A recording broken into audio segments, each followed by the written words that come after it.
Hello. Hello Look, there. we're a little There we bit go. late, and I wanted to push the dramatic effect a little bit even further. What a day. Hey there, guys, gals, and non-binary pals, all of whom are loved and welcomed in this space. We're back with another episode of the Bad Betches, in which we analyze the latest episode of the Bad Batch. I'm your host, Charlie Ashby, and joining me, as always, are my beloved co-hosts, Nicky Kumar and Claire Stribling. Hey, What's howdy, up, hey. guys? My favorite part about every time we introduce an episode of the show is that you both seemingly pause for the other person and then immediately go at the same time. It's so fantastic. Like, I don't know how you do it. It's synchronization. That's what it's about. Exactly. We are one hive mind together. Well, it's been a crazy week since the last time we watched an episode of the Bad Batch. Truly crazy, man. Feels so long ago. I know, it's can't believe it's been a whole week, and it's like, oh, no, technically it's been what? No. A few days? Yeah, just a few days. Which, again, it extended humble brag, but I guess we watched screeners of it, so that feels even weirder because technically we couldn't speak about it for a while.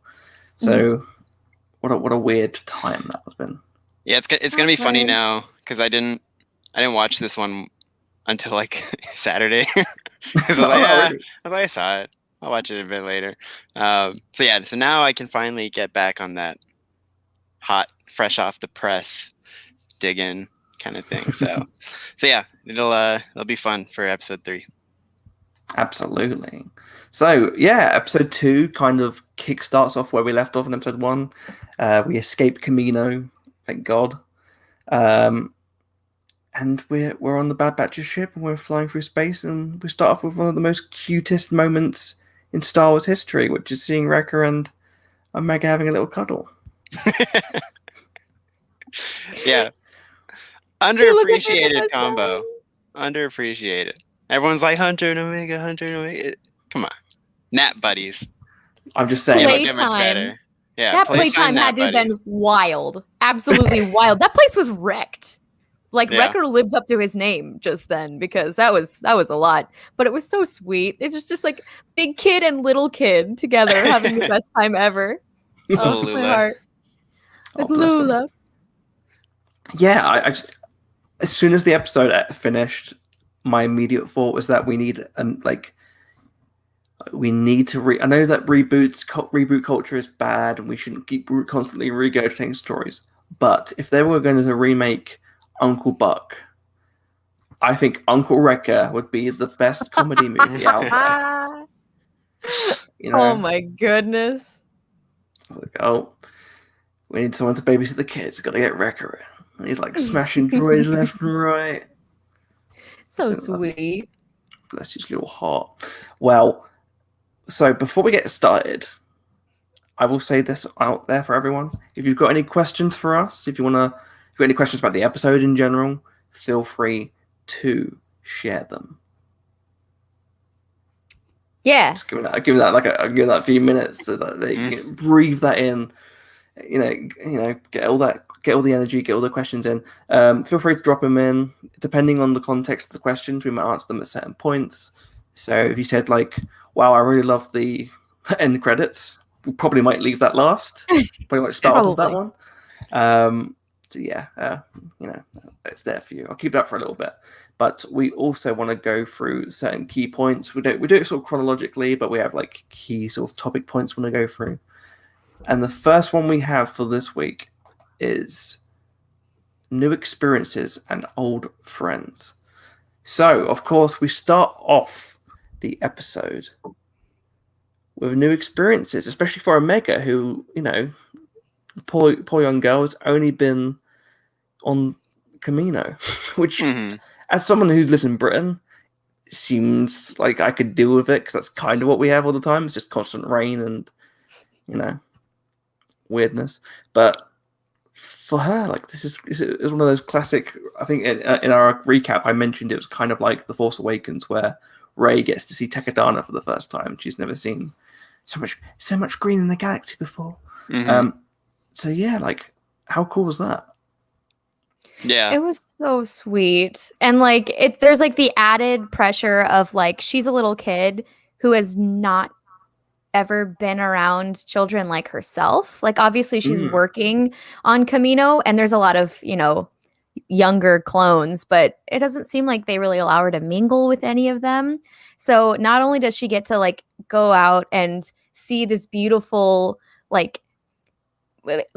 planet filled with all of this amazing flora and this just crazy new environment, that also she gets to like start to be a kid and explore, and it's just so pure. It just makes me so like, I think the phrase I used earlier this week was, it made my Grinch heart grow 3 sizes that day. I was like, oh, that's what it's about. I should go outside and look at some dirt and be like, that's pretty cool. Some kids don't get that.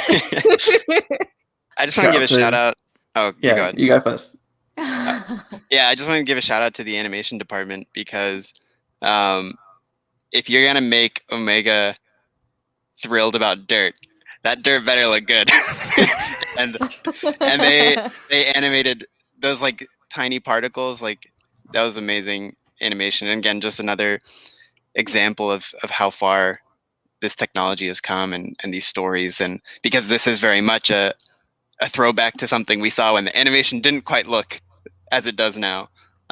So it was just really kind of special from a technical standpoint to see that. And she was amazing. She was adorable in that whole scene. Yeah, it's funny, like the show starts, well, the Clone Wars started off with people complaining about hair particles and how hair didn't move the right way. And there was 2 points in this episode which, if I was to describe it to anyone else, they'd think, are you insane? Which is one, I was like, that's incredible dirt. I love that dirt. That's great dirt. Great dirt animatics. And the other one was Wrecker's hat, how it willows and it just blows in the wind. It was like floppy hat. I was like, oh my god, that's incredible. Also, speaking of floppy hats, like, can we just take a moment to appreciate all of the fits in this episode? There's some very good things going on. I'm just saying, there's some fashionable choices. Cuts, he's a stylish dude, man. He's well cut. He's that too. And of course it is Mother's Day here in the US, and what a perfect day to talk about a perfect mother in Star Wars. Shout out to Sue, still rocking it. 11 years, still got it. My queen. Way to go, Sue. Oh my lord, she still got it. The galaxy's MILF. Absolutely. And and then that's when the old friends comes in. Obviously, we get to see Omega interact and experience new stuff, like you were saying. See kids that don't exactly look exactly like her, kind of, who aren't genetic duplicates of her. And also, we get to see old friends and Cutler Quain and also Sue and the kids. Yeah. So, yeah, pretty cool. Yeah, I remember watching it, and like basically right off the bat when they were like, it's the Lucamai, I was like, yes. And then apparently people had, because I didn't pick up on it from the first episode, but people heard the J19 and then went snooping around and narrowed it down. So it's funny that people also got it from there. But yeah, just right off the bat, I was like, oh, they're not going to make us wait to figure out who they're going to see. that's fun. I like that. Yeah, because I feel like all the theories we do have, like, oh, they're going to meet this character, these clones. I feel like this is the perfect opportunity to sort of... No, I don't want to say, like, finish off those plot ends, because obviously the Clone Wars was an anthology series, and the whole point is that they're different stories. But I would argue it's more to experience what they're experiencing post-Order 66 from a different viewpoint. Like, I thought it was very interesting that seemingly Cut wasn't affected by Order 66. Like, very interesting to think about. Is it because he didn't hear the like they were like, oh yeah, Order 66, but he just like, oh, I gotta go kill some kids now. Like, you know what I mean? Like, how does that work? Like, does he move to a different planet and he meets some other person who's like, oh yeah, I just escaped something, and you know, like, how does that? It's interesting to think about that. Yeah, there's still sort of like the nebulous, weird lines around the whole thing. Yeah, I guess you can just sort of accept it as not being relevant to it, almost like. Of course. Yeah, like there's obviously no way to hear it. It's funny to think if hearing it is simple, you're like that. But yeah, it's a weird sort of gray area with Order 66 still, even as much as they've like tried to define it. It's still that weird sort of what exactly clicks for who, and yeah. Do you think and it's it's like interesting too, because like if you think about it, Cut isn't really surrounded by any Jedi at the time. I wonder if that has something to do with it. We like Alex over at Star Wars Explained had some very, very interesting theories, and y'all should definitely go check what he had to say out about it. But did he explain them? Unfortunately, he did not have a definitive explanation, just speculation. But it was some really good speculation. I was like, oh, I hadn't thought about it that way before. So go check that out if you haven't. But yeah, it's very interesting because we sort of know how it works, but we don't. It seems like we don't have cut and dry rules here. But yeah, it's very interesting to think, is it activated by the Force? Is it by having someone's like Force Wi-Fi signal emanating near a chip? I don't know what is going on, but 5G. A lot of things. He's 5G. Cut didn't get the vaccination. No. It's 5G. It's 5G. Oh my god. Because 5 was gunned down. That was good. Well, that's all we got time for this week. Do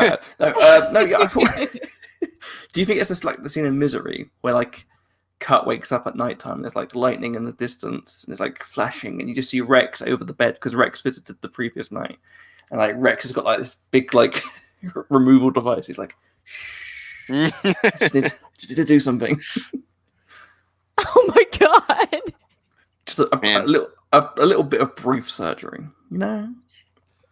That's a very unpleasant thing to be surprised by in the middle of the night, but you know. Twin Sons Cosplay says, I believe the order has to come from a ranking official. Yeah, but what if the ranking official was like a Burger King? And he's like, oh, I've got Order 66. Like, will the clone just be like, well, I've got to go murder people? Yeah. Who knows? Who knows, really? Only the writers do. Whatever's most convenient for the story. That's the real one. The real answer is whatever's most convenient for the story. But yeah, exactly. He said, Bob says no. No.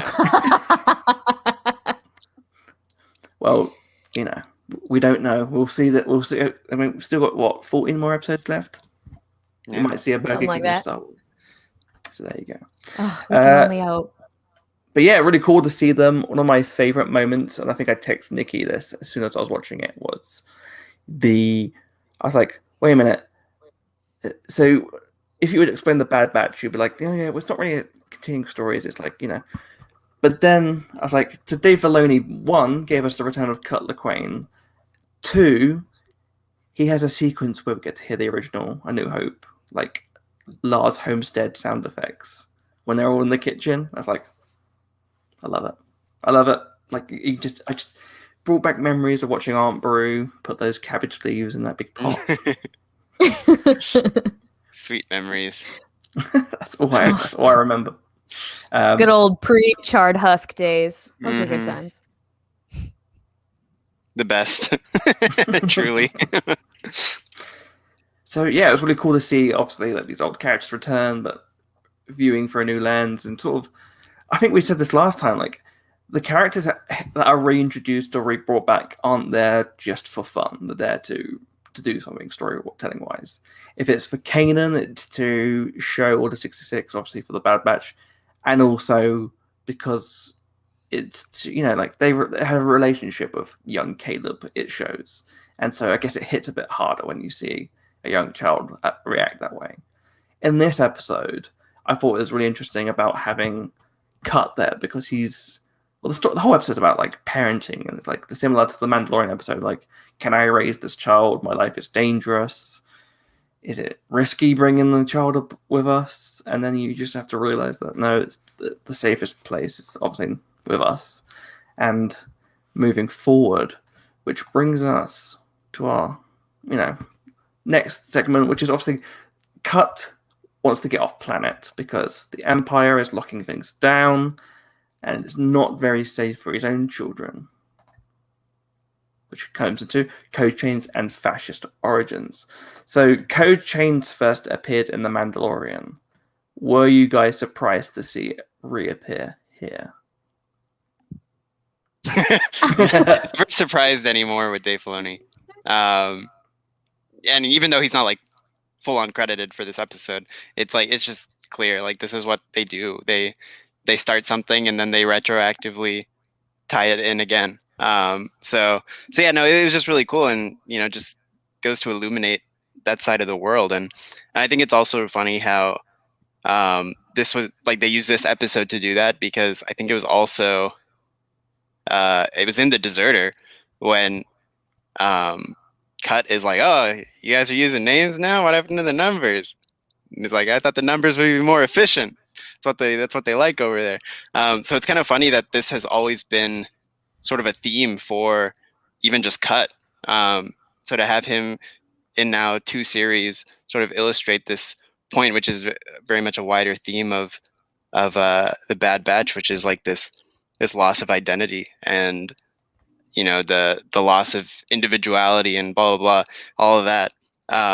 It was just cool to have Cut central to all these points being made about who you are, what you're referred to as by the system.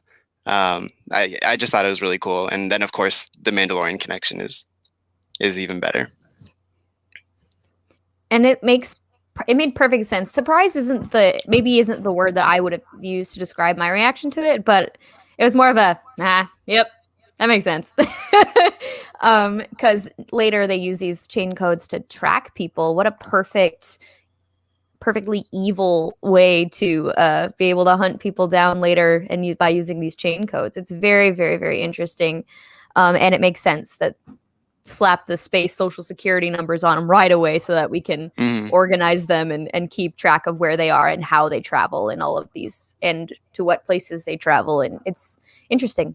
It was an interesting and cute. It was more of a just like a ha moment, as opposed to being full on surprise. Being like, yeah, checks out. But that makes me really happy though that Cut and his family were able to get those, because it's at the same time, even though it's like we can track where you go, it's also like, in a way, it's like this like protection against people thinking that he's a clone. He's just an average citizen, average number now, and it's an extra little, maybe they don't have to hide quite as much anymore. I hope so. I hope that means that we get a happily ever after for them. I hope we don't see them again. I think they're great, but I would be happy knowing off into the sunset. We're all good. Chain codes in hand. But no. Same. We just had that question up a few minutes ago of the were we afraid for Cut when it was yes. I was like, oh god, not again. It's like, please don't hurt him. Yeah, we already went through that. And so yeah, no, I'm totally the same. I'm like, it was nice seeing you guys. Take care. Hope to never see you again. Be well. Like, if the kids want to be resistance fighters, that's fun. But like, I just need this family to have some peace and to be safe. So yeah, I'm totally fine if we don't see them again for the rest of the Bad Batch. Yeah, because if we see them again, it means trouble is not far behind. Yeah. Don't want that for them. It's like a farmer on the wall. If you see him again, it's not a good thing. Oh no, not the poor farmer guy. Yeah. Oh. Yeah, and I think what was interesting as well was that. Well, first of all, I'll say yes. I was also kind of like wary and scared, especially that last thing, because they really great scene with the tension, which we'll get into. But that whole scene was like built on tension, and then you go, oh, relief, and then it cuts to, and it's that one trooper being like, hey, you look like me. It's like, I gotta go anyway. I'll catch you later. You're looking good. But like, honestly, dude, don't you look in a mirror like every day of your life to get ready? Like, Empire took all the mirrors out. I guess when everyone looks like you, it's like, yeah, it doesn't really surprise you as often. No, I guess not. But yeah, for the code chains, it didn't even really click. Well, I guess it did click in the sense of like the Mandalorian, but I wasn't really focusing on the Mandalorian really when I was watching the episode.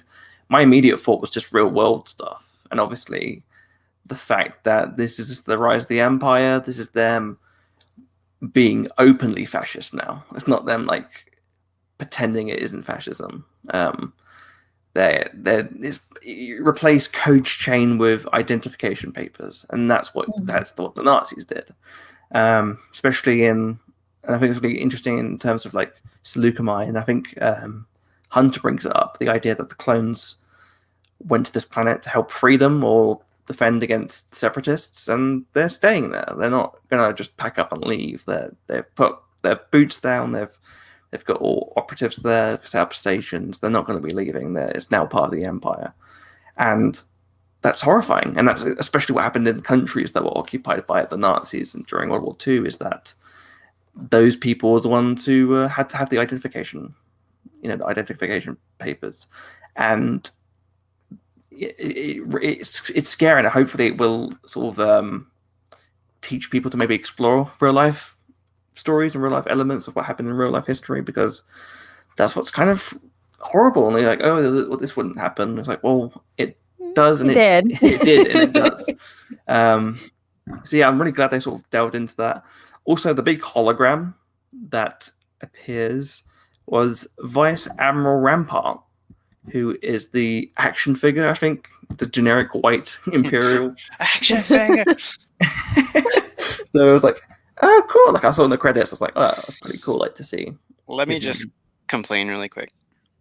Go ahead. Admiral Rampart, or Vice Admiral Rampart, better be the coolest villain ever, because if he got a toy before Rise of Skywalker Poe or Rise of Skywalker Finn or anyone else you want to throw out there, I'm gonna be asking some questions to Hasbro. So Rampart, you better bring your A game, because you got a toy. So you better bring it. It's bad, absolutely. But two, I would love to see the late 80s advertisements for these toys. Like Vice Admiral Rampart with legislation. Datapad. Datapad. Hologram face. I'm gonna clamp your ship. Out now. Yeah, ridiculous. I thought it was really cool. Gosima Sandhu, who wrote for the final season of Game of Thrones, but I feel like she was also a writer for like most of the show run, at least on the lower down. But became the main writer. She was an assistant or a runner, right? And then on the last season, she was a staff writer. So it's not like you can't like find an episode that she's like credited with. Yeah. But like she helped out. All of it. Yeah. Mm-hmm. And I was like, good for you, because there's so many people that, regardless of our own feelings or whatever else, I feel like we're maybe a bit too harsh on a TV show or a story that people worked on. So it's cool to be like, oh hey, well at least they got to do a really cool Star Wars story. Yeah, and that's always cool just to see, people start with a production assistant job and then work their way through. Like it's just nice. It's nice to see that, regardless of whatever you want to say about how that last season turned out for anyone. It's good for a career. You love to see success. Cheer for success. Absolutely, and it's just again really awesome to see someone succeed in that way. And I thought the episode was really great overall, like writing style. Like I know people were saying, "Oh, it's a bit like the Mandalorian episode." I was like, "Well, not really," because that was more of a nod towards the famous trope and other films, of the village being attacked. This wasn't that. It was more of a sort of like a World War II-ish escape story. Do you know what I mean? It's almost like a breakout more than anything. Yeah, bits of Casablanca, we have to leave this country and get out of here because it's getting too crazy. So I really love that sort of the style of seeing the Empire sort of slowly creep in. All the clone troopers are now just pure wearing white armor. You can tell that within a few years this is going to be straight up like we see in A New Hope. Yep. Hayden says more like Rebels. Yeah, I agree. Yeah, it was like a Rebels episode. I thought it was a really good distinction there. Braxton says, and that Mando episode was criticized for being like a Clone Wars episode. You know what? Yeah. First of all, Braxton, what a delightful image. Oh, if you don't keep track of Braxton on social media, like on Twitter, Braxton has made his way into my heart as being the meme king of Kessel Run transmissions. The memes are beautiful. They come out of nowhere and they're so funny. They are so funny. So Braxton is a meme lord over there, and you're so right. Braxton, put your social at. We'll tag it up. We'll put it on there. But yeah, like it was just really cool to see all those elements, and that's what I love that about the whole Rebels being like Rebels, because I love Rebels and the stylistic. We saw a lot of Coalians, you know, like the hey you guys, yeah. Like, or my favorite part of my recap for the website was I said, you know, it's an animated Star Wars project when they reintroduced the generic white Mandalorian woman. Do you know who I'm talking about? Yeah, that one shot of that one shot. She's always there. It's like reused. It's the reused skin. It's like the hair is like the Lego piece. It's like. I thought it was beautiful. She's a star. She's just the best. Yeah. Yeah. She's like the Where's Waldo of animation, honestly. Right. She's in every scene. This beautiful angel. You know, she's always lurking She's somewhere. there when you need her. She's there when you need her. Okay. There you go. Shout out to Braxton. Follow him on Meme-tastic. Twitter. Perfect. Speaking of Twitter, you can follow us on Twitter below. Hey. But I guess the crux of this week's episode was more about the idea of being a parent versus being a soldier. Or more specifically, and I think one of the things we were most excited about with the show is not just, oh yeah, it's the Bad Batch going pew pew, fighting, whatever. But it's the idea of what do you do after the war if you're a clone trooper? Because for the majority of the clones, they're kind of in that state of they've been brainwashed. And I feel like after Order 66, it seems like there's like an after effect of the Order, at least, where they seem to be more willing of following the indoctrination techniques and the sort of the pure for the Empire. And you don't see that with the troopers that aren't affected. Like you see like Rex, and you see with the Bad Batch, they seem aware and like they understand the difference between what they were fighting for as a republic versus an empire. So it was really interesting actually seeing Hunter try and work out what they do now. Like, and being a parent, like, can they be a parent in this galaxy? Like, what do they do now in this galaxy? So I thought it was really interesting. What did you guys think about this whole sort of subplot of the being a parent versus being a soldier? Yeah, I think it's very much a sort of touchstone of a lot of these stories we've seen. You know, you can point to Kanan and Ezra, and this responsibility or this feeling of like, I don't know what to do. You take him. Like that was like the whole Luminara plan for Kanan was, I'm not prepared for this, so I just give him away to her, and then she'll take care of it. And then also, you know, Mando with Grogu early, you know, I think it was even the Omera episode, right, where he's like, he'll be happy you're here, and you know, and now it's Hunter and Omega. You know, she doesn't need me. She needs like an actual family, and like again, the realization is you are the actual family, and so it's, you know, it's a great trope. It always works so well in Star Wars. For whatever reason you want to point to, it just works well because it's not even like they're the same people. Like it's Kanan, Din, and Hunter. It's like they're opposites in a lot of ways, but yeah, this relationship is really important and really special. And I think it's, again, using Cut is like the perfect like example. Like Cut is all of this statement in one. It's he knew what to put aside to live peacefully and live happily. So yeah, it's it's perfect that they used him.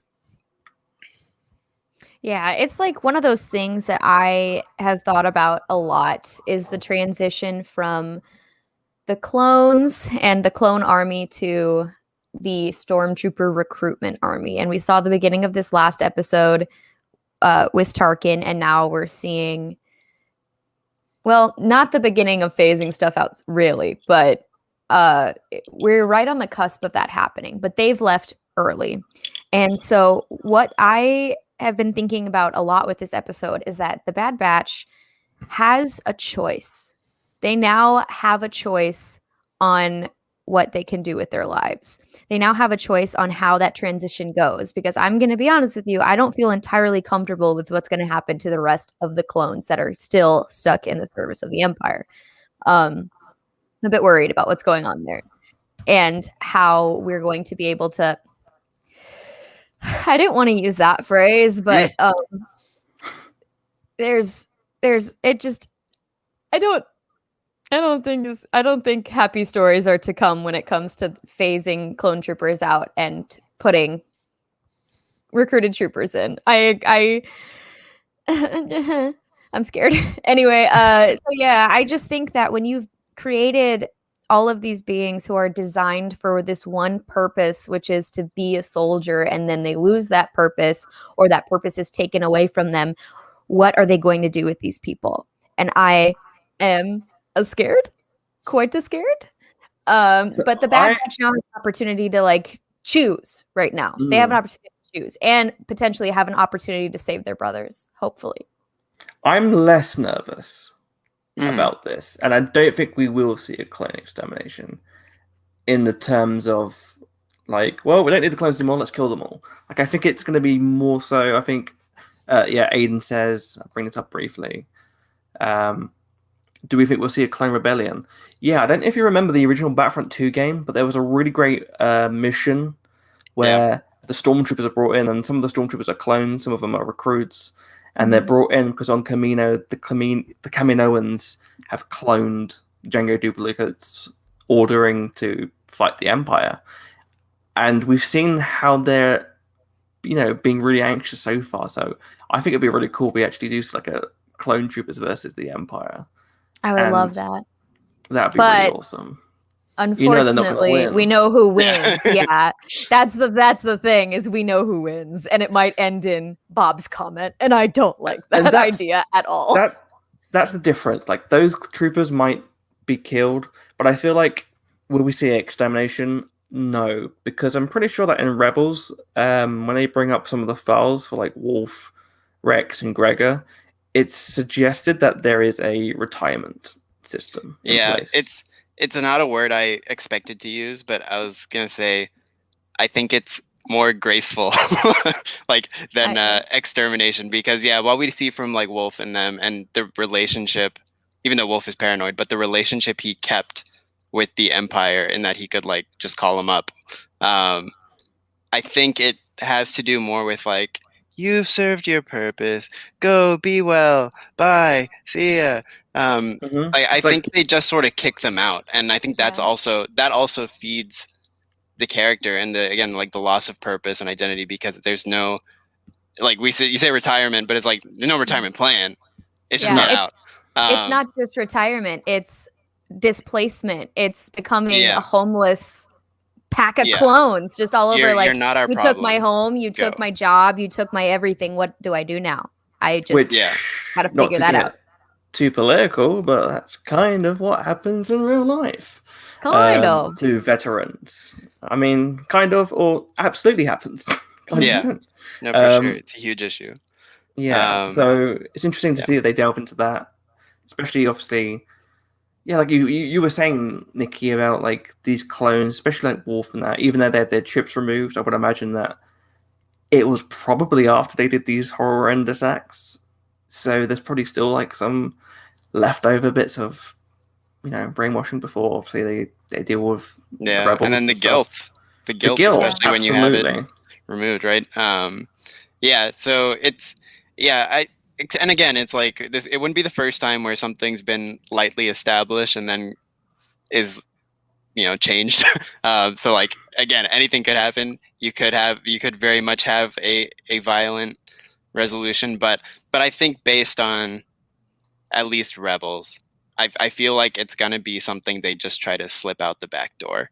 But yeah, I think a rebellion would be cool. Even not like a wide thing, but like even if just like a few of them were like, let's do this. I think that'd be interesting. I think that could be an interesting thing as well, because if you think about where we're at in The Mandalorian, we have insinuated that cloning is going on and that Kamino is involved in some sort of way, but based on the iconography on Dr. Persinger. What do we call him? Dr. Guy?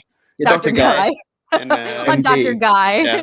It just implies Kamino. And also, like, the idea of a clone rebellion on Kamino could be super interesting, because that could also be the Empire's opportunity to take Kamino and take those facilities and begin that Palpatine process, which is what I just keep thinking of. I'm like, oh no. It's the exact same excuse he did for the Jedi. It's, look what they did. They caused this rebellion. Mm-hmm. Oh, we had to take out Order 67, take out Kamino. Which, yeah, I wonder if that does anything to the chips and stuff, because there has to be a certain limit. Like, if they're like, you have to murder your brothers, do you do it? I guess you do, because that's what we saw in Clone Wars. Yeah. Unfortunately. Empire, ain't that neat? Yeah, it turns out fascists are bad. Breaking news. Who would have thought? Who would have thunk? I think it'd be really cool to see that.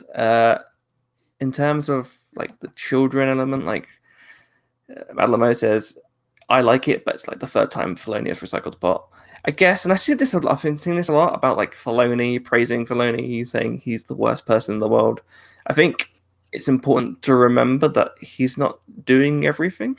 He's not like Jesus. He's not in charge of the show. It's a different head writer and a different set of people involved. So, if there are some similarities, I guess, it makes sense. It's a storytelling trope, but at the same time, it depends on what the storytelling trope is being used for. Is it there to push certain characters? In The Mandalorian, it's to delve into this soul who hasn't really connected with anyone else since his parents were murdered, and he has to cover himself up, and he finds a connection with another creature. If you think about this, it is Hunter being scared of getting involved with something he doesn't understand, and I really love that sort of sequence where he shouts at Omega, and we see how someone who is still a soldier compares to someone who's been a father for probably longer than he has been a clone, like a soldier, because clones age very quickly. So I can't imagine Cut is that old. He's got grey hair, but he's like, what, 6? Yeah, and I think he crashed down there pretty early in the war. And I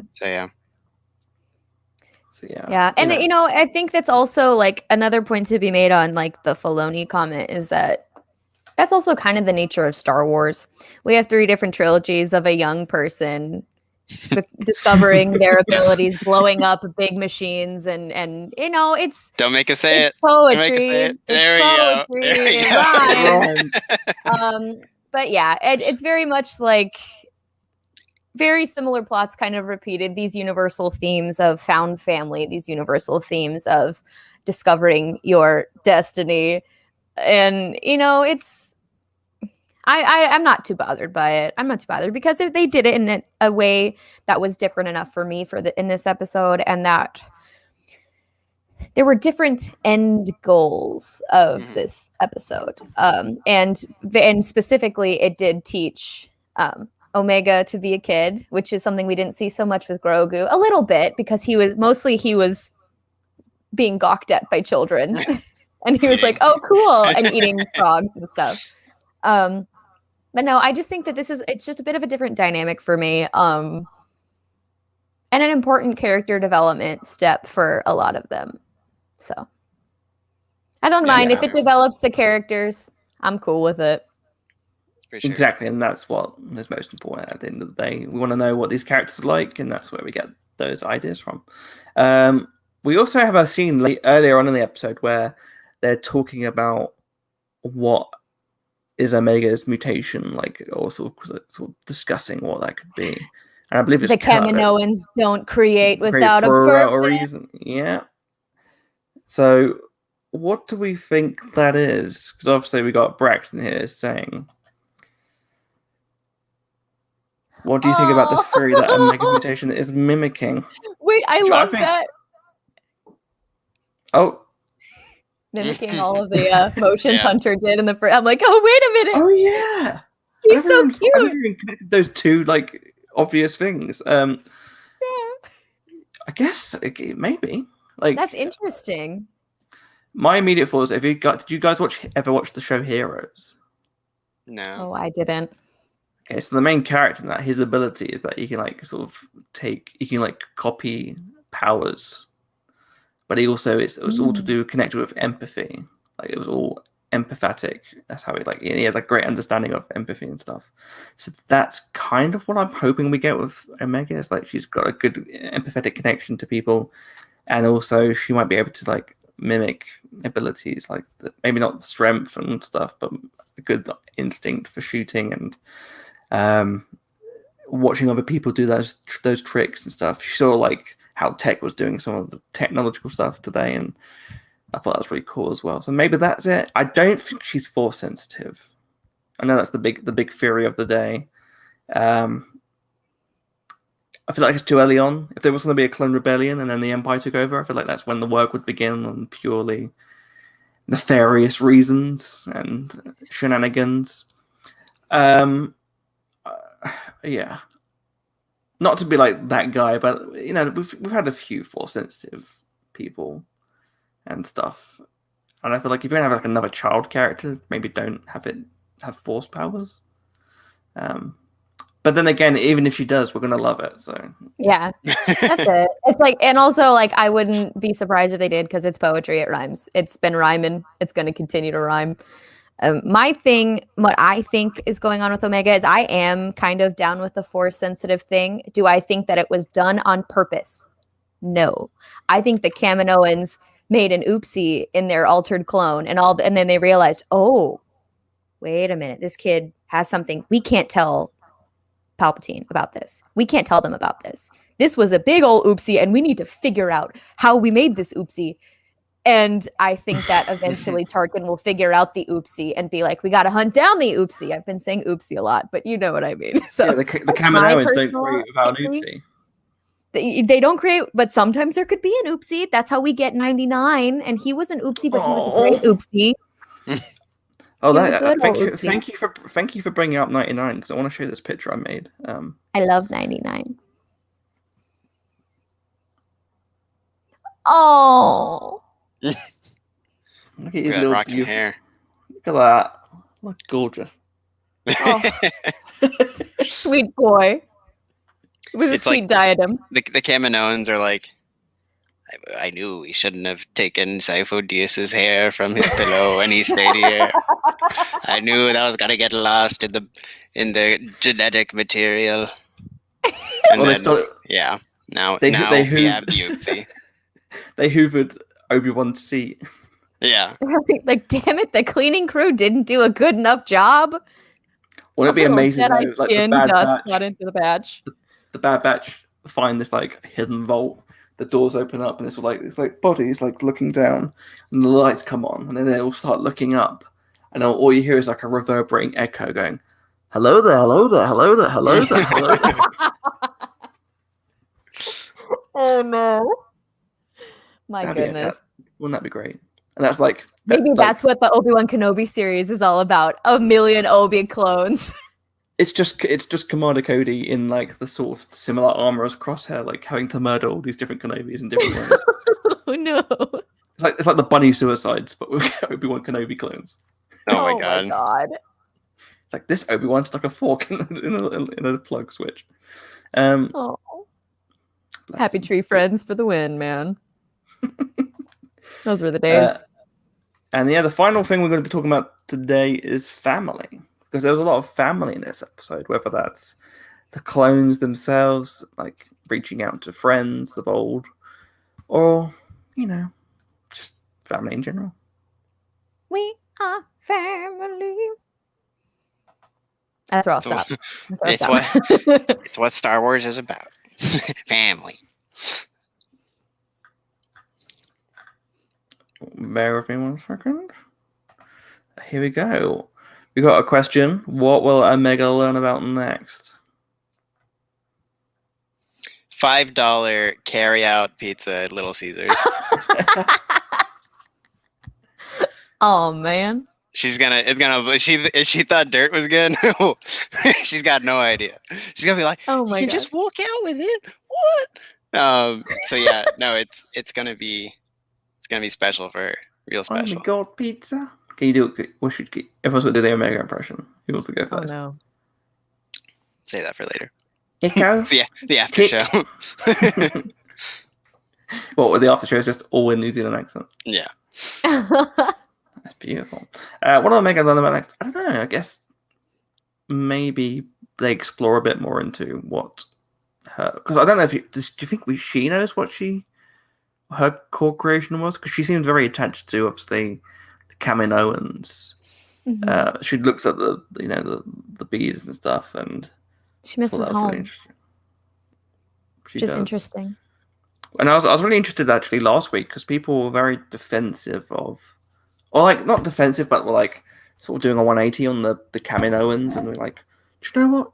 They're actually great people. I'm like, I don't think they are. Like, I think that they're like, well, we've been screwed over with our deal, so our product, we've got the product. Let them go. Never forget the Dex's speech, right? Like that. Mm-hmm. It all comes down to that, right? It's like, it depends how good your manners are. Because that's what it all breaks down to. Pocketbook is. Yeah. It's like they will act entirely in self-interest, no matter what. So. And I gotta say, Tarkin didn't show up with manners. Facts. Mm-mm. I want a 50% discount, please. According to honey.com, I know 50% off a Kaminoan batch. Twin Sons Cosplay says, "Are you sponsored?" Nikki, are you sponsored by anything? Not at all. Not at all. we are not sponsored by the Coca-Cola Corporation. But if they wanted galaxy to, or one far away, we have nothing to do with them. Oh my God, where did my swag bag get lost in the mail or something? Like, dang. I'm just saying, like, when we're not here to like plug different things, but if the Coca-Cola Corporation want to send us some free stuff, we're not gonna disagree with you. Family. Aiden. That's what family's about. Yeah. I don't know how to say pizza in a New Zealand accent. Teach me. Tick. Get me some pizza. No, that's terrible. Exactly. The pizza is what's stumping me right now on like reading it out loud. Pizza? Let me ask that. We'll ask the resident New Zealander. Oh my God, sorry, cat being fed right now. Oh man. To be fair, she asked me something the other day about British talk, and it helped her out with her story, so that was good, right? It was there we go. What other word can you describe like not like sort of grateful, like you're happy about something? And I said chuffed, and she put in caps chuffed because it was like that's perfect. That's chuffed to bits. Chuffed to bits. Well chuffed. I'm very well chuffed with that. But yeah, Tick, get me some pizza. That's that'll do. There we go. An effort was made. Well, barely. Oh no. I see Worcestershire in the chat. That's not good. Worcestershire. Sorry, what? Worcestershire. Okay. That's what I said. Mm-hmm. We're not denying it. I'm saying yeah. Now I'm self-conscious. American with a side eye. Worcestershire. You're starting a war here. This is family. We're talking about family, and you're ruining the family. Family divided based on the pronunciation of Worcestershire. But yeah, I thought it was really sweet seeing like the family little connections throughout the episode. Again, like the Uncle Wrecker thing was really adorable. And he's like, where's Omega? I was like, cares about her? Also, I have to say this as well. I said this last week. Like, I feel bad about droids and clone troopers. One when clones attack droids, because that's awful. Like, the Siege of Mandalore flashbacks break my heart. But you know that the Empire's truly started, absolutely no going back, when they start implementing those shitty black and orange astromechs. They just appear. Class traders. Yeah. The black and orange. Fucking Loud boys. Yeah. Yeah, snitches get a big dent in their head. Snitches. Snitches do get a big dent in their head when Wreckers are around. It was the most awful sound, and I want to shout out whoever. I think it's either Matt Wood or who else works in the sound? Lucas from Sound. I think David Collins does David sound Collins on this and one. David Acorn, Yeah. right? Mm-hmm. Shout out to them for creating the most irritating sound in the world. I was like, "Fuck you." Like, normally I'm down with the astromech, but the second you made that noise, it's war. Yep. It's over. Like, how dare you? Yeah, I thought it was really cool. I thought it was really nice to see a bit more of Echo this week, sort of doing a bit more stuff. Mm-hmm. His like sort of excitement at things is really cool, because you forget, like, obviously we know the characters like Cut, but he doesn't. So when he's like, "Who's this?" And then he's like, "Wait, Rex is here? Where?" Like, I'm really excited to see those two characters. It makes you wonder how the Batch discovered Cut, because by all accounts, Rex should have kept Cut a secret. Yeah. And then, which suggests that they may have also crashed.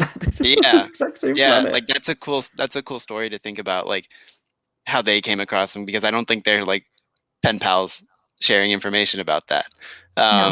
So yeah, it's kind of cool, and how he's sort of this refuge for these sort of lost boys. And while we have family up here, like, it's also like worth mentioning the family not present, because Cut does that. He Cut's like, "Where's Crosshair?"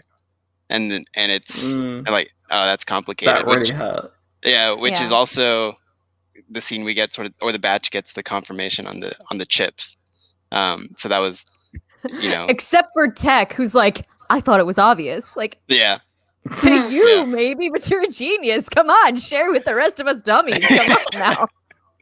Yeah. A genius, but still gets his comeuppance when he doesn't think about the basic stuff, like Omega's on the ship. Right. Or when he doesn't think about the basic thing, like a simple comm call would make this entire situation have like easier. Like, hey, maybe I should talk to the guys before I get our ship taken. Maybe I should. No, they'll understand. And like, these are the things that make these are what make good characters, because it's like, because every good character exists on paradoxes, right? Like, so the genius who is too genius, kind of thing. I can't remember the name of the movie, but I think it's Jennifer Lopez and George Clooney, and it's just one of my favorite character paradoxes, where she is some sort of government detective, like some agency, and she falls in love with a bank robber. Like, it's just the perfect, like, again, paradox of someone who is so one thing and then just being completely attached to something else. So yeah, it's delightful. There we go. Out of sight. That's the one. Yeah, great original scene too, or opening scene for her character, because it's her birthday and her dad like gives her a gift, and she's like, "Oh my god, it's beautiful," and it's a gun. And so yeah, it's I love seeing paradoxes in people, and that's a great one for Tech. Incredible. Yeah, I think you all made a really great point about these different characters, and especially like you said, like Crosshair. I wonder if, because the way that they set up this episode, the fact that Rex was nearby, I wouldn't be surprised if he appears in episode 3, maybe. Coming up soon. I mean, I guess maybe it could be down the line and still, like, maybe it's like an ongoing thing, like, oh, you just missed him. But it would be interesting if we get to see him next time, and maybe the core plot goes from we need to get away and do all our own stuff to no, we need to save these people. We need to save these clones because it's not their fault. And I wouldn't be surprised if Rex is trying to save Cody, Wolf, if Gregor, if he's like, he might just be crazy anyway and just out somewhere. And all these characters that we know and love. Wolf, I think, did I say Wolf? I think I might have said Wolf already. And Crosshair, obviously. So yeah, it would be really interesting to see them sort of set up those story beats and maybe delve into a bit more of Omega's history and what her purpose is, really. Yeah. And if that purpose is her purpose, if that makes sense. Like, is it just part of her, or it doesn't even matter? A question from Twin Sons Cosplay that says, I believe you touched on it last episode, but looking at Crosshair's new armor, is that the beginning of the Death Trooper initiative? I keep using the word initiative. Well, you have to apologize for that. It is an initiative. Yeah, I think so. It certainly looks that way. He's got the green visor. Yeah. Certainly I think it's fair to assume sort of the precursor. Because I think they're the action figures like Elite Squad Trooper or whatever. Mm-hmm. So yeah, and even those came from they were was it Legends or not? I don't remember, but like there was like all black clone trooper, like Shadow a Black Trooper, Ops, right? Yeah, something like that. So they're all sort of like feeding off each other, and I think it's fair to assume, especially if Tarkin is organizing it, and that's how he likes to roll. And like, especially what we learned in the Thrawn novels, I think it's Thrawn Alliances, that the rumors on the street were that they took recruited citizens and modified them and did crazy surgery enhancements on average people to create these Death Troopers to be qualified. And then it pretty much gets confirmed when one takes off their helmet. And I don't remember what the name of the Imperial officer that's like a big player in that book. He's like, "Oh, Frankenstein. That's what it is." I'm paraphrasing, obviously. He doesn't use the word Frankenstein. But they had the best names. What were they?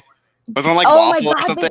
One of them was like Waffle. It was so good. I'm like, that's my boy. You're scary. It was like Brick and Waffle or something. But yeah, it was something really weird, so but they were so good. Yeah. But yeah, like especially since Tarkin is now seeing that genetically modified clones or genetically modified individuals are useful, very, very useful, and can be quite efficient. And Crosshair is the first of that to be recruited into the Empire. So I think it's very possible, very, very possible. And of course, the aesthetic reasons. Very simple. The way you said the word on the street, all I could think of was, because I haven't read the Thrawn books, is there a sequence in those books where Thrawn wears a trench coat and a cap, and he's like, word on the street is, you see, there's his Death Trooper, see? Oh my God. Ordinary citizens taken off the street. Nobody knows who they are. Yeah, I think it's really cool that the origins and what's happened to these people, if they are clones, if they're just ordinary citizens.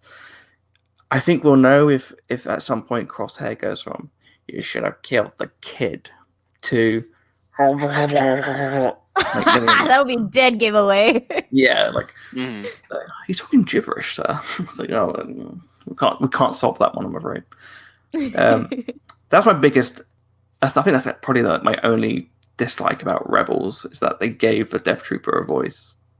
Oh yeah. I was like, I kind of just wish they talked garbled nonsense. Yeah. And that sound effect is so cool, and so useful. Like, to muffle the communication so your enemy doesn't hear you, especially like Death Troopers who seem to be like super close combat a lot of the time. Like, smart moves. Also making them sound scary as hell. Yeah, smart moves. Speaking of which, my wallet. Wow. Hey, there we go. Look at that beautiful boy on there. That was planned. Yeah,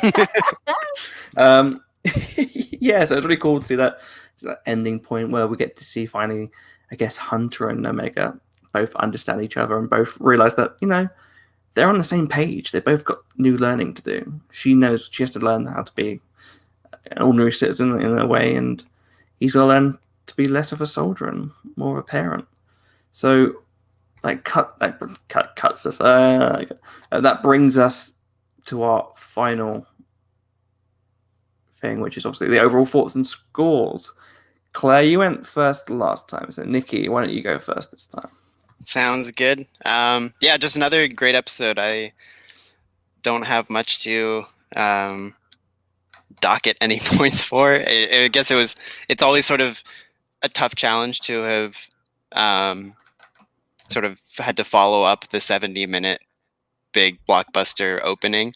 But I think they did a really good job at calming things down, lowering the stakes a tad, making them more personal. And yeah, I think it was just a really well done episode, and just continues to set up more and more on what we're going to see. So some other things I really loved were Hunter in his what's it called?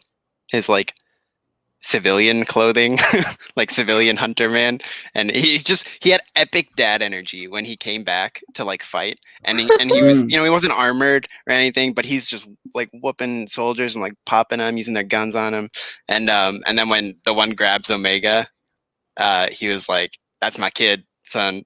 I'm gonna I'm gonna beat you up," and he looked really cool in that kind of again. It just goes back to Cut when he's defending his house in the Clone Wars. And you see just like the farmer man with the clone weapons. So that was always cool or it's cool to sort of revisit that. And I love that look for him. So yeah, I love the episode. I'm gonna give it a nice 9 Lulas out of 10 because it was just good stuff. I'm excited to see what keeps coming. Claire? So I really like this episode. I have a few small issues with this episode, but they're pretty small.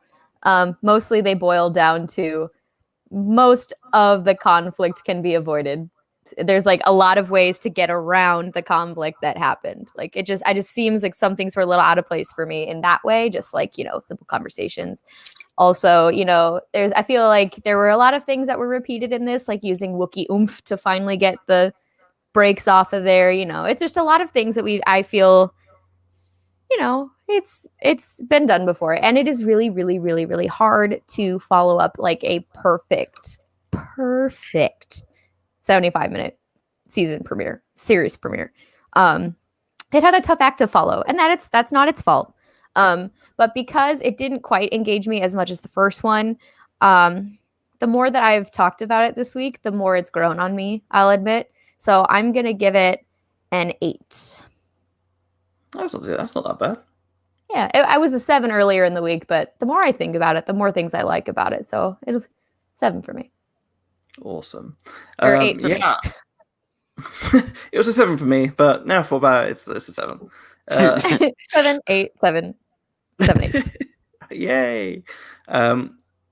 Yeah, I feel like I'm in the same spot. I thought it was a really good episode. I think rewatching it, I think it hit even more for me. Of course, when you think about the first 2 episodes in general, you're probably thinking more about points from episode 1 because it's such a big opener and so much happens in that. But actually, I feel like there's a lot to digest from the second episode that may be relevant for future episodes. And I feel like the core thing I really enjoyed was the understatement and showing the visual effects of fascism in the galaxy. And again, how this isn't something that just pops up. Palpatine again doesn't have to go, we need to get uniforms, we need to get this. Like, all of it was built. There's a reason why all the 66 had been planned for decades. There's a reason why the Death Star had been started building way before the Clone Wars even ended. There's a reason for all of this, and I just think it's really interesting to see the effects of that. To see the effects on the citizens of the galaxy, how some people lap it up, some people benefit from it, some people exploit from it. So I really did love that. I love seeing a bit more exploration of this time period still again. And I love the Clone Wars callbacks. I love seeing these characters again. I love seeing Cut. I love seeing that booby trap with the battle droids was so cool.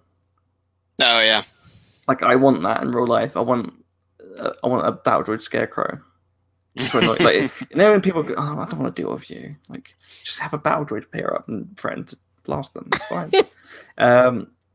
So yeah, that'd be cool. Like, I can imagine could you imagine how terrifying it would have been for Din Djarin if like no. it was like super battle droid ones.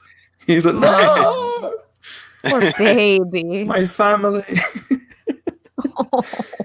But yeah, I thought overall it was great, so I'm going to give it a 8.5.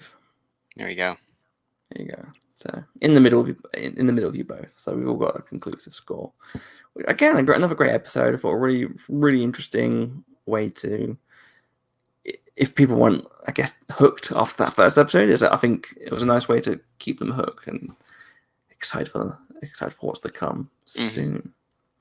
We have no idea what is to come next time. I don't think. Have we got any idea? Like, there's no trailer or anything, so. No trailer. Not really, no. There's been a description leak, but that's neither here nor there. Doesn't really say anything anyway. Yeah, the things I don't know, but the things we can expect, of course, are Rex, Fennec. There are some locations in other trailers that have yet to be shown. So yeah, it could be any of those coming up. Get to hang out with the slave people. Yeah, Zagarians, yeah. Zagarians. It's very cool. Coruscant might be a good bet, maybe to go to. I don't know, that'd be risky though. It's the core of the Empire, but yeah. Looks not like a great move to have that to be guys with that face. Not the best move. They'll never expect it. It's the last thing the Empire would expect. It's a perfect move. Go to the Clone Gay Bar. Yeah. Place. Oh yeah. Go find kicks. Do you think that's completely different now? Because before it was like rowdy. Do you think it's like all miserable? Like they only listen to German electronic music, like Kraftwerk. Oh no. Yeah, that's a good question. As they're like kicked out, and the whole conversation we had before. Yeah, what's the sort of ramifications on clone culture? There's no neon lights. It's like the bar in it's like the pubs in the World's End. You know, when they get taken over. Oh, they got Starbucks. They got Starbucks. It's just all like clean wood, shiny metal, and just clones listening to German electronic music. You're like, it's a Weatherspoons. Oh my god. that does fit in with the fascism. Yeah. Yeah. You know? Oh my. Well, yeah, a lot of cool stuff to look forward to, a lot of cool stuff to expect. I really hope we get to see more of Crosshair next week. Even if it's like you mentioned, Nicky, like if it's like a cut to what they're doing while they're searching for the Bad Batch. Very, very interesting to see where they go from there. But that is all we have time for this week. But before we wrap things up fully, we do have something to share. If I can work out how to do this properly. As you may know, the Bad Betches is our new show for the YouTubes and the Twitches and the everything. And we have something very cool to share with you in case you like the show as well, which is Dun, dun, dun. if I can get this working. Dun, dun, dun, dun, dun, dun. Can I get this working?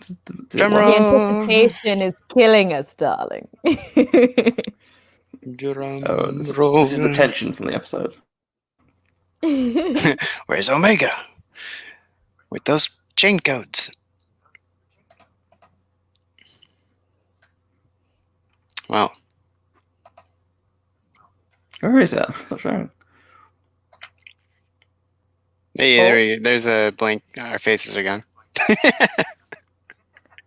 I've got spinning. We're loading. No, it's loading it. It's loading it. This is great content. Killing it.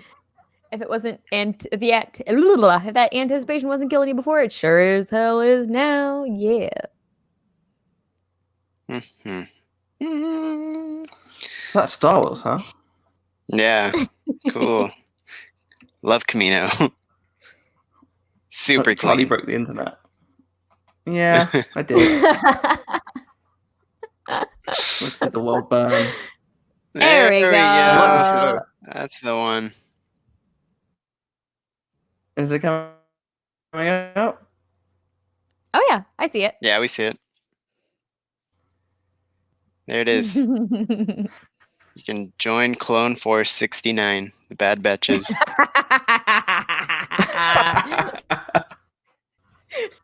You can be a part of it. As far as I'm concerned, it is. It is now. Amazing. So yeah, jump in. Yeah, well, there you go. Clone. Go to TeePublic. Check us out. You'll see our shirts. We've got a lot of cool designs out there. And I will stop that because it is ruining the internet. Oh no. This is too much, man. In case you haven't watched us before, this is the Imperial Senate Podcast. That's how we do. That's how we do it. This is how we do it. We're back. Hey. Close-ups.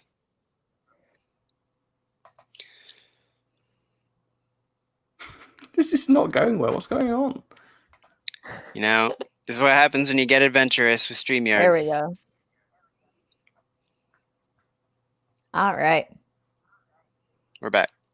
We're back to normal. Are we? I can't see. Yeah. Do you know what? Just let's assume pull the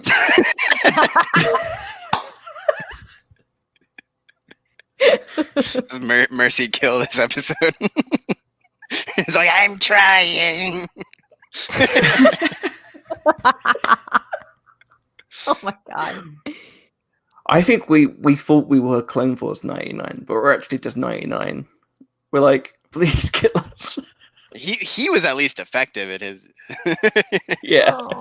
He knew how to clean a good floor. He at least knew how to work the internet. He didn't break the internet. Oh. He could have, though, if he released those images. If anyone sends us what that would look like, you get a prize. Get a free shirt. So that's a 99, a Kim K 99 image. Oh my goodness. Got Twin Sons cosplay. Says, how do I get one for free? Referring to the t-shirts. So you can actually get one for free if you go to teepublic.com and you have to give some money over as a just a precaution. Donation. And then you'll get as a donation, and then you'll get it for free. How it's done, kids. I think we actually are got shirts on discount at the minute, so do check us out on there. Yeah. And don't forget, you can also find us elsewhere if you want to help support the show, including our Patreon. Any links to the Patreon can be found below. We've also got links for everything in our YouTube description. So if you want to head over to YouTube, if you're on Twitch, and you'll find everything there. So don't worry about that. Please do support us. We're going to have more cool stuff on Patreon soon. If you'd like Lego stuff, Nicky, do you want to talk about what's on Patreon? Yeah, our current show is the Sacred Jedi Bricks, where my good friend Reed up the Babble Bubble and I are currently watching and sort of like live commentating on Freemaker Adventures, and then we will finish that show, do all the other Lego Star Wars content on Disney Plus. I'm sure whenever the game decides to be a thing, we'll be working on stuff with the game. So yeah, if you're a big fan of Lego Star Wars, Lego in general, that's what we're currently running right now on Patreon. Yeah, and if you haven't watched the Freemaker Adventures, one, get on it because it's incredible. Yeah. And two, you're right. I'm just excited to see anything to do with the Lego Star Wars stuff. I love how they just made a hashtag for no reason, I guess. It's like, oh, just make a hashtag. Yep. Crush our dreams even more right now, Lego Star Wars. Thanks. We're so spoiled. We get like so much content. And we're like, it's not enough. We need more. Mark Hamilton says, try to get a bus to Dorset and break into the Andal set. See, I would, Mark, but I don't want to be arrested. Good reason. A good reason not to. Or get COVID. Yeah, not vaccinated, and yeah, that's kind of on the prowl nowadays. That COVID-19. It's on the prowl. Makes it seem like even more sinister. Looking for hot young singles. Hot young unvaccinated singles. Yeah. Looking for people who like spitting. There we go.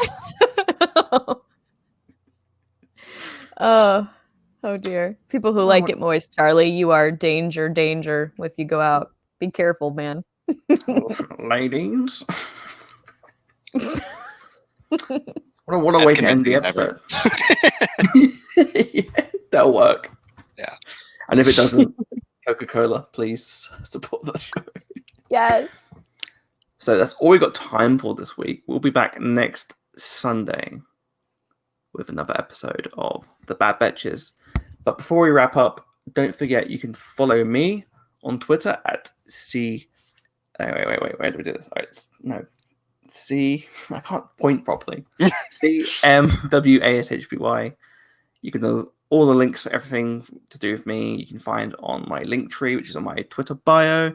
My Instagram is at CharlieMWAshby. I have a Patreon where I make other shows, certain things like Batman Returned with our good friend Alden Diaz. Charlie Ashby Show is on there as well, where I interview people about their life. And yeah, that's pretty much it. Nicky, where can people find you and all your stuff that you do? Yeah, on the screen. There we go, the bright side. Niquicious, right there.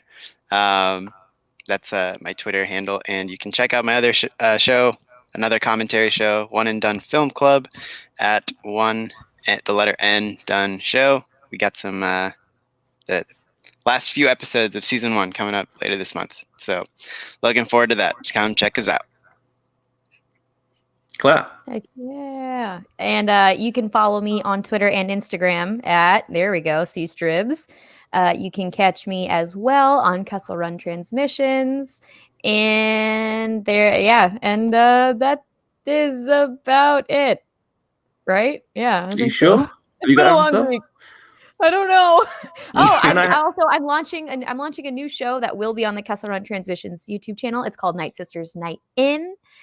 And it's going to be wine, lounge, vibe, Star Wars, ladies' night. It's going to be so much fun. I can't wait to share more about the show with everybody and introduce my co-host probably in the next week or so. Because she's I'm glad you're doing something different for once, because you're never doing anything to do with wine or Star Wars or laying in. Charlie, you got to play your strengths. You got to play to what you know, okay? And I know few things in this world, but wine and Star Wars are two of them. I want to announce my new show. It's called Sleeping with Charlie.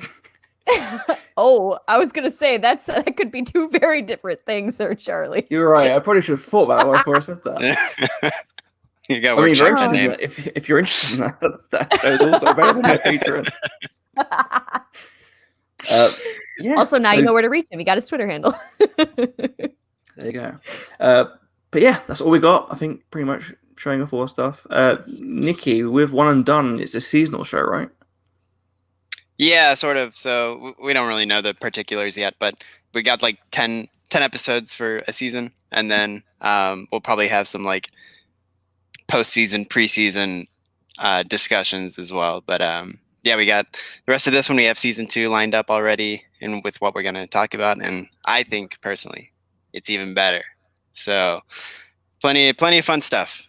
Interesting. And so yeah, we got a lot of time for people to catch up if they haven't, because there's a lot of great discussion, commentary tracks to catch up with certain franchises that I know I love. And I've listened to a few episodes. There's one I'm really excited to get to because I haven't seen the film series, and I heard it was quite the discussion. So yeah, I'm very interested in that one. Thank you everyone who joined us again. We'll be back soon, and we'll try and do more stream stuff. Well, I'll try and do some more stream stuff. I might do some games and whatnot. I am tempted to try and find some way to hook up my PlayStation 2 and play some games on that, which will be fun. It is fun. I'll vouch for it. Yes, and you can check out all the gaming stuff that Claire did on our YouTube channel as well, in case you want to watch Claire struggle to slide down a mountain. Yeah, I did do that a lot, didn't I? Like it was fun at first, and then like by episode 3, I was like, Jesus Christ. It's never been my strength. Way back to the Super Mario 64 days, sliding down things. I just hear that music in the back of my head, and I have flashbacks of ba na na na ba ba ba da da da. It's just I can't live like that. I like. Can someone do like? Claire? Can you like visually like stare out into the distance, like scared, and then we'll just edit that music out. You have to do it because people can do it now.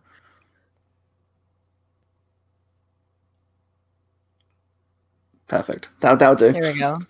Yeah, we'll edit that. We'll put that. That'll be a meme or some GIF or something. Or if we get cancelled, that'll be the image they use. Thank you everyone for watching. With the nuke in the back, I like the Elmo. Nuke Oh Elmo my god! reaction Nuke Elmo. image. My goodness! My goodness! But yeah, we'll have a normal episode out, I think, this week as well. Maybe a bit earlier because we have to record stuff in a different, strange way this week because just of life in general. So yeah, don't forget you can check out our episodes and podcasts on our feed, and we'll be back next time for this show on YouTube, Twitch, and Twitter. And again, yeah, check out us on Apple iTunes. Leave us a review if you can. If you don't, I'm not gonna force you to do anything. But I'll know. But we do know where you live. We do know where you live. We know your fears. We know your loved ones. We'll be back next time. Should just end it. Oh my god. Okay. Yeah. Anyway, again, thank you. Bye. Bye, guys. Bye.